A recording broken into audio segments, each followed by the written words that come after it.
Hey, welcome everybody to Let's Talk, another Negwood Studios production. Really honored today to have Pastor Robert L. Cummings, Sr. here on the show.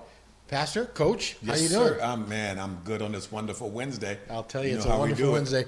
So let's get to it. We're going to talk about who's Robert Cummings. So Okay. where were you born? I was born in Los Angeles, California. They call it East LA, at General Hospital. That's where I was born, 1955. A little time ago. A little time ago. So tell us your story. I mean, you didn't have a normal, I'm going to go with, you didn't have a normal childhood. No, sir, not a normal childhood. Born to a... Go ahead and tell everybody. Born in a family, well, it really wasn't a family. My mom, of course, got with a young man, and of course, he said he loved her. She was 17 years old, and when she had me, he left. One of those stories. So here's a mom, 1955, with a son. So she had to do what she had to do for whatever reason, and gave me away at 3 months old. Wow. How did you survive? I mean, you that's a statistic that is not, you shouldn't be sitting here right now. No. Statistics would say no. Chalk him up. He is not going to make it. Mm-hmm. So some people that knew her, my mother, they took me in. But even in that home, it was a place to live. Mm-hmm. But in that home, it was a very violent home. I do thank God for the place to be, but it was a very violent home. I mean, I can remember even all the way to 3 years old, 6 years old, of drinking wine out of an ashtray. I'm little, and this is what was in the household. Wow. And so I remember that, pouring wine. This is back in the day, not Vin Rosé, Ripple. You remember Ripple? This is old school. Pouring it in the ashtray and drinking it. So I grew up, made it. We moved to Carson, California, in 1965, right after the Watts riot. I remember the Watts riot vividly. I was like 9, 10 years old, living on 45th and Central. Oh my God! That's in the middle of it. That's where it stopped. Right there at Vernon, 45th and Central. If people know about music, was it Dudo Music Center? Dudo, something like that. Yeah. Anyway, and that's where we moved from. But I saw with these eyes at 10 years old the National Guard with guns shooting people, walking down the street with TVs on their head. It was not good for a 10-year-old. Wow. But I witnessed that. How did you? So you started trying things you weren't supposed to be trying? Yes, sir. I wasn't a bad child. Mm-hmm. I was not. I was an obedient child. I remember, but I got into trouble. I did things that I wasn't supposed to do, but it wasn't until I went to Carson.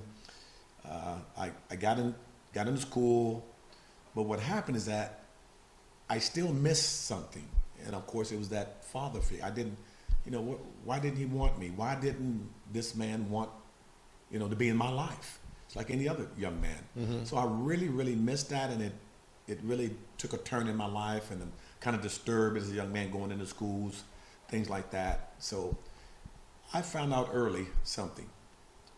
I had to motivate myself. I motivated myself. I pushed myself because I didn't get it from the household. At 10 years old, no choice, I guess. No choice. 10 years old, 11 years old, 12 years old, then I start seeing what we call drugs. I mean, those that know about drugs, yellow jackets, bennies, that kind of stuff, red devils. The whole household was just a mess. I haven't heard those things in a long time. Yeah, that's what I came up in. And Wow. I didn't get on it. I didn't follow that road or that stuff because I found out I had talents in the area of football, baseball, basketball, but I never played it, as I was a little child. So when I got into past junior high, I went to school with a guy. I have to say this because this is part of my life. I went to school with Butch Patrick. Butch Patrick was Eddie Monster. Oh, that's right. I was trying. I got the name. I couldn't put it together. Eddie's school with Eddie Munster. I went to Robert. That's why he's Robert. I went to Robert E. Perry Junior High School in Gardena, and I went to school with Butch Patrick. It was awesome. It was really awesome. Did he look like Eddie Munster? Yeah, he did. He did. Yes, he did. But it was my school times in school. I love school. I just didn't have any study habits. I didn't have it, and for whatever reason, I didn't have it. But I passed because I love sports. So you were into sports, okay? What kind? So you didn't play because you had bad study habits. Bad study habits and things like that. But when I got into high school, and of course in high school in 1960, I graduated from elementary school in 1966 and went into junior high school. And in junior high school, we had sports, and you have to have grades. Back then, you didn't just pass. They wouldn't pass you, not at all. That was like college. It was like college. You couldn't get what they call U's, unsatisfactory, and be on the team. You just couldn't do that. Yeah. So that helped me. That began the discipline in my life because I love sports. So that means I had to be a good student, and I had to get at least a C average. But I still didn't have the study habits. And it was just a lack of... Were you just kind of all over the place? I was. Because I was. I was all over. As a young man... You couldn't keep still or be quiet? No, I was a class clown. I was a class clown. I loved to make people laugh, and I'd get in trouble. Back then, they gave you SWATs. Yeah, you got the SWAT, so... But I got disciplined. I really began to find out who I was. Around about 13, 14, 15 years old, you start growing, moving into, that adolescence, moving on into, young adult age group, So got into high school. Almost mature. Almost mature. And that's when I really found out, you know what? I can't continue like this. Even though I didn't have a father, even though I didn't have a mother, I can't hold on to that. And so that helped me to move forward. But it was still kind of tough because when you did the sports, all the other children's dads, moms were in the stands. Yeah. I didn't have that. Wow. So that bothered me a lot. But my peers, they helped me. Cummings, come on, man, you can do it. You can do it. And that motivated me. But then I started motivating myself because, hey, I can do it. Mm-hmm. So I really enjoyed the other young people that were in my life, in the 10th grade, 11th grade, 12th grade. And then around about the 11th grade, and I was very short in high school.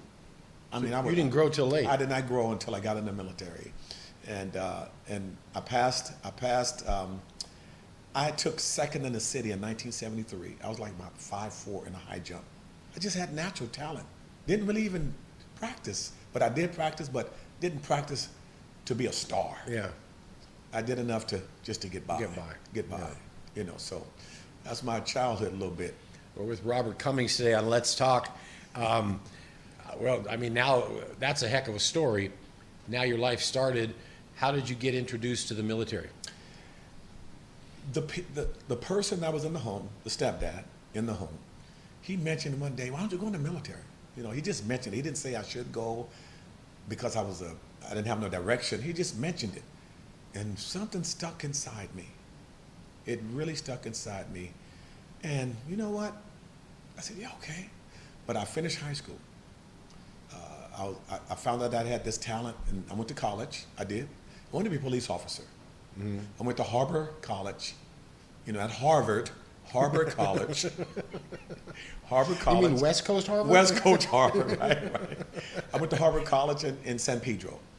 And there, sports again. And I did well again, Track and field? Track and field. Yep. I was a high jumper. I did jump 6'5", really good. And I still was like 5'7". Did you Fosbury or you go over? Fosbury. We were doing, I did start off with what they call the Western roll. Which is that? Yes, yeah. with the Western roll. But we went to the Fosbury flop. I remember I did the high jump like in junior high school. Yes. And I was okay. Yes.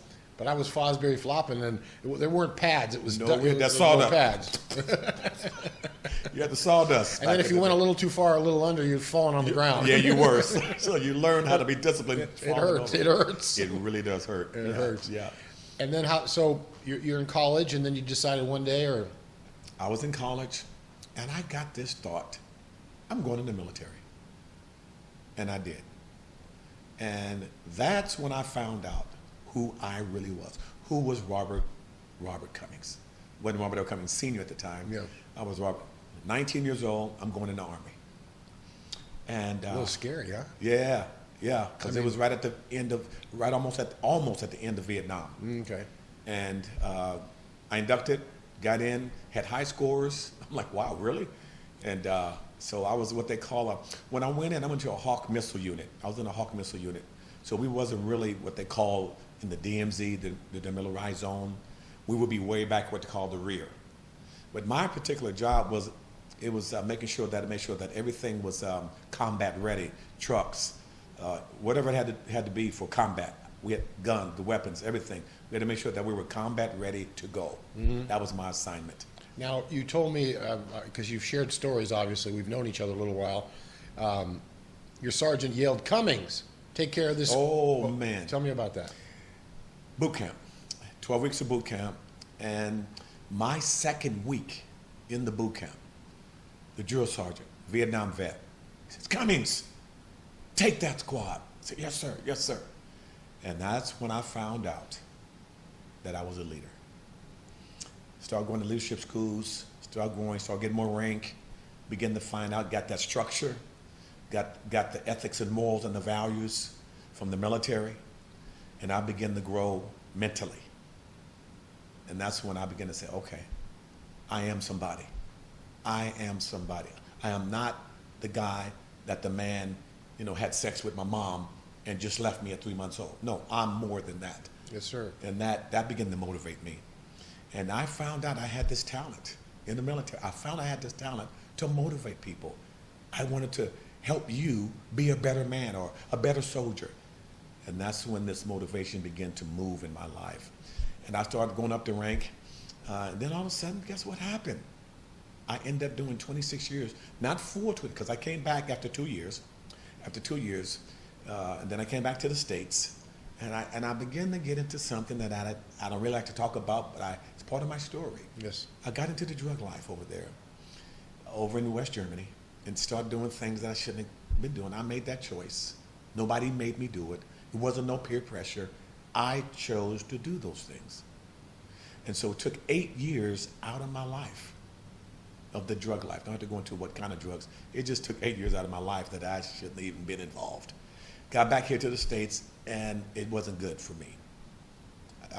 The training of the ethics and morals was still there, but the structure, it seemed like I was letting people guide me into areas and lead me into areas that I should not be led into. So you were kind of like you didn't have your head on straight, I didn't have it on straight. and you were gullible to whatever I was people were very doing. gullible. Yes, I was suggestion. Yeah, let's do it. Yeah, come on. Yeah, let's do it, man. I was just a follower, but I wasn't trained like that. So when you got back, you came back to California? Came back to California. Came back to Carson, California, the area where I grew up at, and it was still the same. I'm back in the world, what they call it, 1976. And during that time, the gangs had begun to go, the Crips had begun to grow, and things like that. It was a bad time in Carson. So You were still in the military? Yes. What happened is when I got out in 1976, I joined the National Guard, Army National Guard. And I'm so glad I did. I'm so glad I did. Because what happened is that I found out that I really loved the military. And I wish I had stayed over there and did 26 years full time. For whatever reason, I came back because I just didn't have no focus at that time. Yeah. And I just didn't have a plan. I didn't have a plan. And so when I got back here, the military really helped me to get back on focus, get back to that Robert Cummings that I found in 1974. I am somebody. That motivator, wanted to help people. And I got that back in 1976. Well, I mean, also, when did you get into the martial arts? Oh, I got into the we got to go back now. We got to go back a little. We got to go back a little. Because I know you were going a little ahead there, Yeah. so I got to pull you back in. I got into the martial arts actually really, really heavy when I went in the military. Now, I was involved in it, but not like I was when I was in the military, when I was about 13, 14. My next door neighbor, Alvin Hicks, that was his name. He was in the martial arts. Oh, this young man. He's the one that motivated me to get into the martial arts. Okay. You just kind of did it, but whatever. Yeah, right. So when I got back from the military, I got involved heavy in the martial arts in 1974, and I enjoyed it. Well, the discipline of martial arts, I did a little bit of Taekwondo. Yeah. The discipline is there. Oh, you absolutely. have to be disciplined and focused, or you're going to get your head kicked off. Absolutely. Oh, absolutely. And I got that discipline. I just had this talent. I was born with talent, and I didn't know it because I didn't have a what? I didn't have a father. I was a victim of a fatherless home, and a motherless. I had neither one. Without even getting into present day society, Right. it's not good. No. So I had no dad and no mom, neither one. Biological, neither one. And let me just back up a little bit. And then the first time I saw my mom was age 25, 25 years old. And it was kind of uncomfortable, very uncomfortable. And I was a baby. It was short-lived, maybe about 20 minutes of that. It's an emotional thing. And at that time, I was involved with a woman, of course, is my wife now today. We'll get into that. But that was a short-lived moment. And then the next time I seen my mom, I was age 40. And, when your mom is trying to make up for 40 years, Yeah, that's kind of tough. That's a heavy lift. That's a heavy lift. And I said, Mom, it's okay. I said, Mom, it's okay. I said, look, and by this time, by this time I had received Christ in my life. I changed my life, and I started reading my Bible, started going to church, and just getting back on the road, because it was a bad life I was living. It probably would have been short-lived if I had stayed in that. If I had not have met my wife of 39 years now, it probably would have been. I wouldn't be sitting here. I probably wouldn't be sitting here. The road that I was going down. Okay, so you're in the martial arts. Yes. You got your girlfriend. Yes. Cheryl. Yes. And did you get married? I got married. And September 16th. Actually, no, that's another date.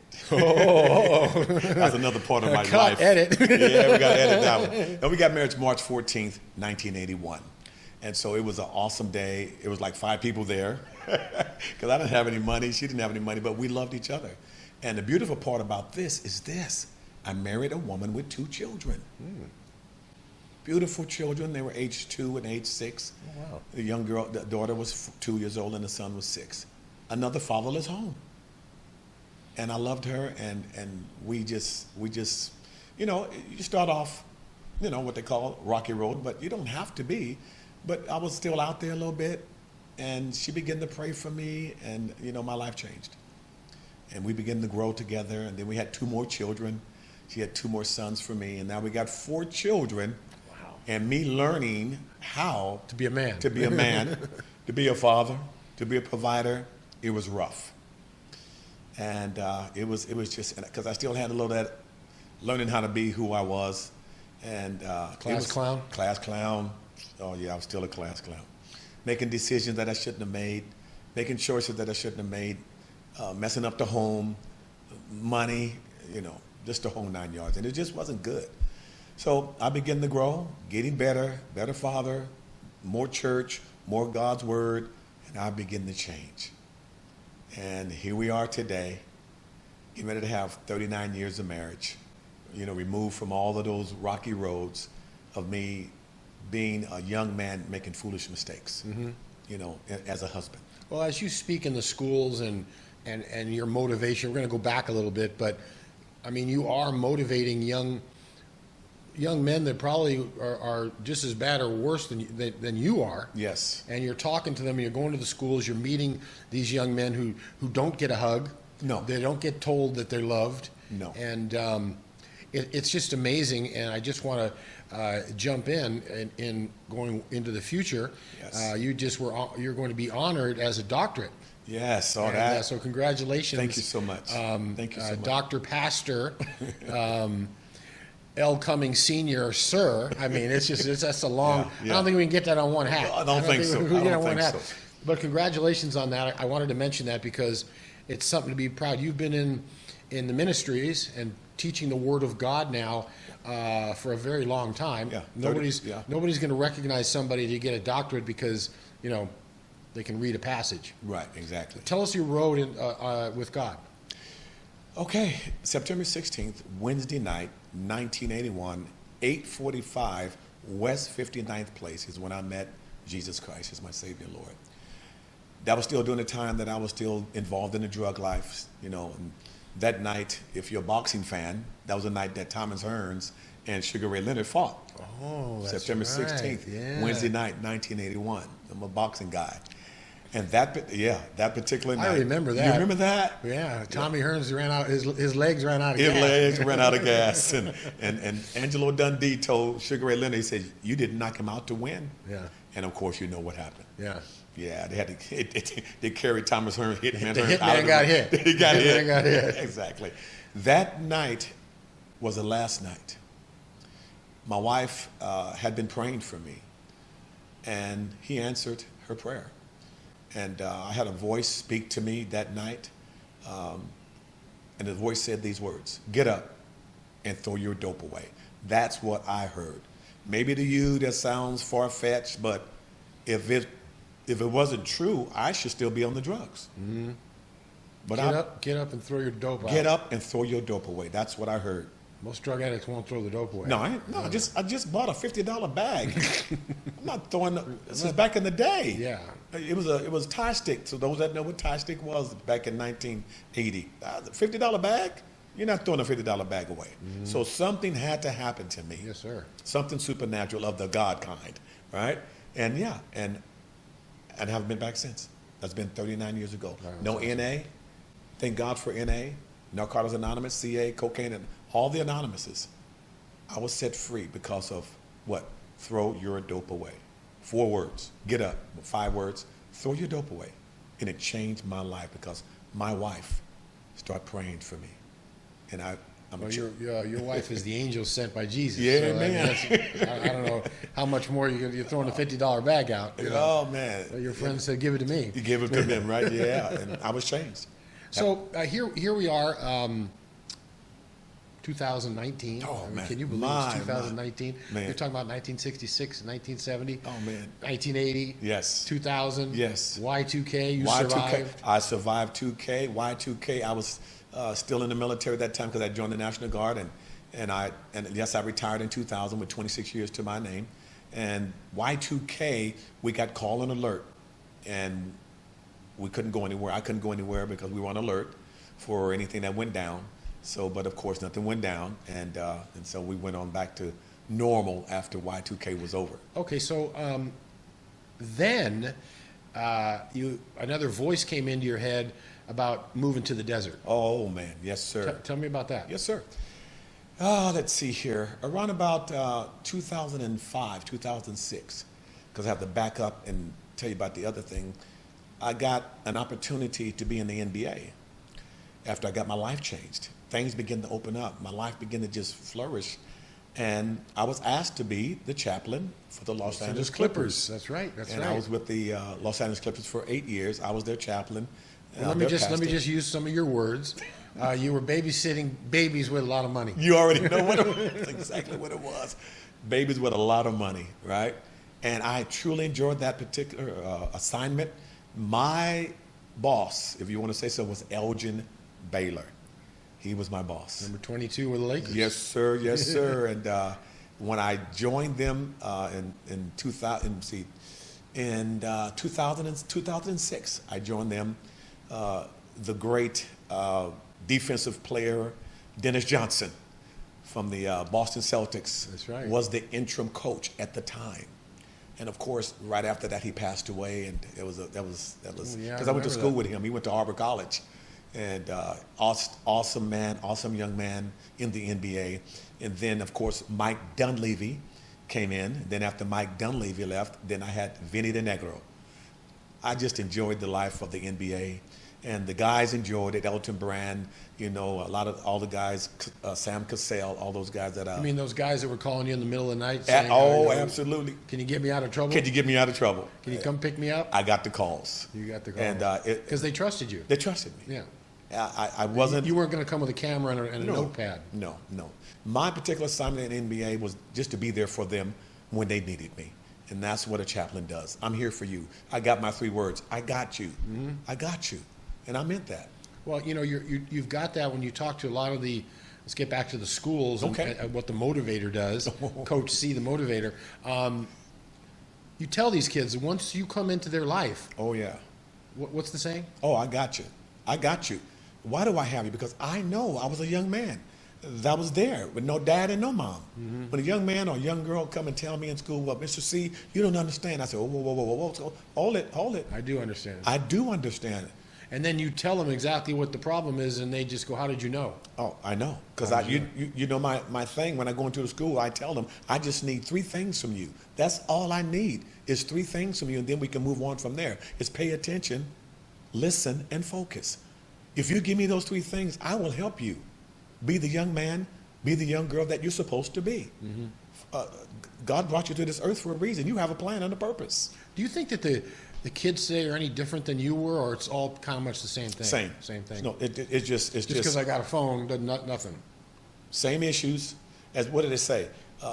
Same playing field, different players. Yeah. That's all it is. It's no different. It's the ethics, the morals, and values haven't changed.